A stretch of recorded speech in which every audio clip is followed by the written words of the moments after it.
Hip and glute tightness is one of the most underdiagnosed causes of lower back pain, knee pain, and poor movement, and most people have no idea it's even the problem.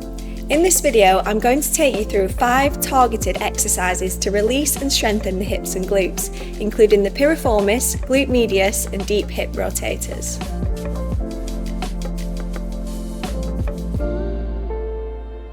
A lovely stretch I'm going to show you, James, is the figure of 4 stretch. So if you want to get down onto the floor for me, back onto the floor in that pencil position, bringing the ankle over the opposite knee. Okay. Good. And then lifting that leg, both legs off the floor. And I want you to grab the leg underneath the hamstring. So the leg that is furthest away from you, I want you to grab. And almost bring that towards the chest. And you'll feel it in the glute. Can you feel it on the glute? I can feel it right here. Yeah, good. So I'll be honest, Ella, when I went from the floor to this position, I could already feel it. Doing this makes it much more difficult. Yeah. How long should I hold it here for? 10 seconds for me, James. And once you've done that, you can just release the hamstring and then drop the leg back to neutral position. And then you could swap over. So opposite ankle goes to opposite knee. And then bringing both legs towards the body. And as James said, if this is too easy, you can make it harder by grabbing the hamstring, bringing it towards the body, and really feeling it in the glute there. Yeah. And it's called a figure of 4 stretch because the legs are making the shape of a 4, right? Yeah. Good. And then switching. How many of these should we do in total, Ella? So I want you to hold each side for 10 seconds. I want you to do it 5 times per leg. 5 times per leg, okay. To make it harder, I guess you could pull the knee further into the chest to increase the stretch. This is probably my limit, if I'm being honest. Same. Okay. It's very effective, this stretch. So don't feel like you need to put your knees all the way towards your face. Yeah. Slight movements, you can feel a massive stretch. Great.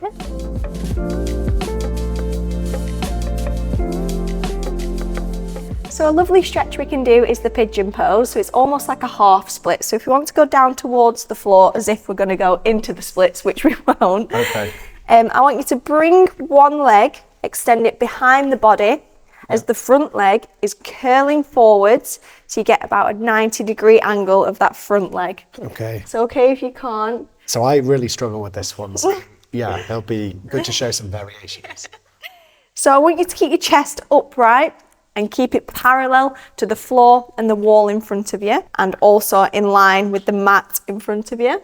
James is showing a lovely variation. If you just want to talk through that, James. Yeah, so I'm using blocks here.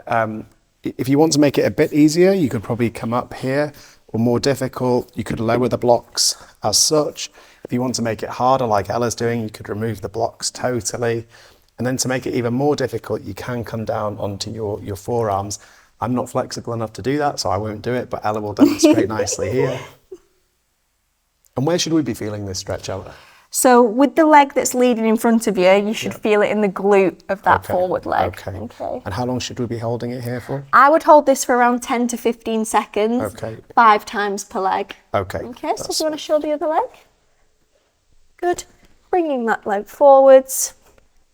Aiming for a 90-degree angle of that forwards leg. Yeah, so you might be like me and not be able to get the knee into a 90-degree angle like you're seeing with Ella here. Just try your best to do so, but don't force it. And then, as demonstrated here, you can use the blocks if you find coming down into that position too challenging. I'm really feeling the stretch here in this glute in the side, and holding it for 10 to 15 seconds. Importantly, remembering to breathe throughout. Good. And then when you're ready, you can come out of that position.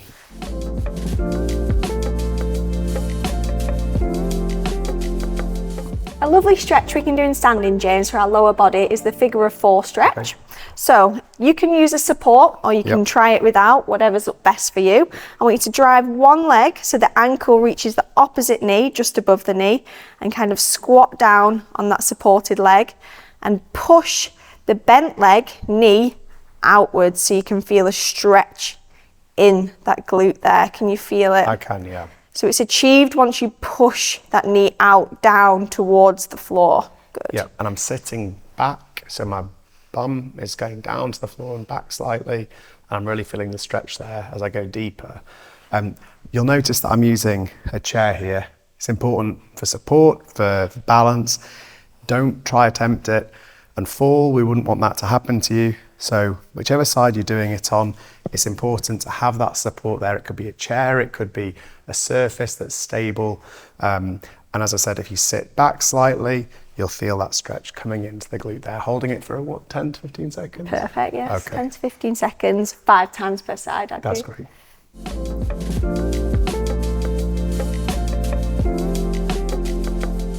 A lovely exercise we can do for our hips, James, is the 90-90 stretch. So if you want to start onto the floor. Yep. Good. When you're on the floor, what I mean by 90-90 is a 90-degree bend at both knees. Okay. Good. Yeah, yours both at 90 there? Yep. Good. In this position, put a handhold behind the body, just lightly onto the floor. Okay. And then almost use your legs as a windscreen wiper going from left to right. So rotate them outwards.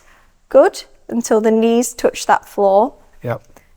And then rotate them to the other side. Okay. Keeping that 90-degree bend on both legs and keeping that chest nice and upright. Good. So it's perpendicular to the floor. Okay. Behind you. Good. And how many of these should I do in each direction, Ella? I would do 10 on both ways, so 20 overall. Okay. Good. That's great. Knees touching the floor and then wiping them over to the other side. Okay. Good.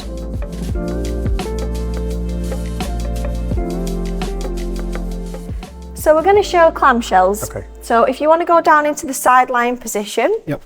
Good. Forearm onto the floor, perpendicular to the body.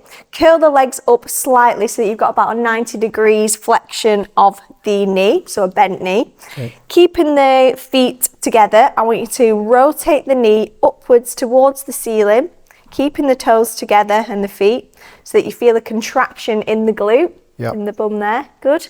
Keeping the knee in that top position for around 10 seconds before lowering it down towards the bottom knee. Okay, and it should be a very slow, controlled movement, right? Yes, very slow and controlled, but keep the breathing also very controlled.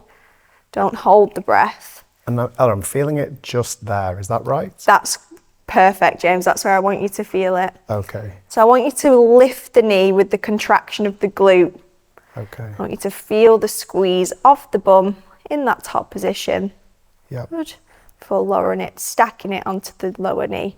Okay. To make this harder, we can add a band. So got one here for you. Okay, that's great. So I want you to place the band just above the knee. Yeah. And that's really important. It should be above the knee rather than on the knee joint itself. You never want it around the knees themselves. No, on the muscly bit there, the muscle belly. Back into that position. Feet stacked, knees stacked, and then lifting that top knee. Good. Feeling the squeeze in the bum. Can you feel that? I can, yeah. Good. 3, 2, 1, before lowering it down to that bottom leg. And how many of these should we try to do, Ella? So I would aim for 15 reps of these. Okay. 15-ish. If you can't get there, 10's okay. Okay. But I would do 15. And on each side, I assume? Yeah, 15 on both legs. That's great. If any of these exercises significantly increase your pain, stop. A little muscle fatigue is normal, but sharp or worsening pain means you should stop. If your symptoms are getting worse, you notice numbness, tingling, or weakness, don't rely on this video. Please see your own healthcare provider. This video is for general education only, and it is not a replacement for being seen by your own healthcare practitioner. If you found this video helpful, then why not watch this video next?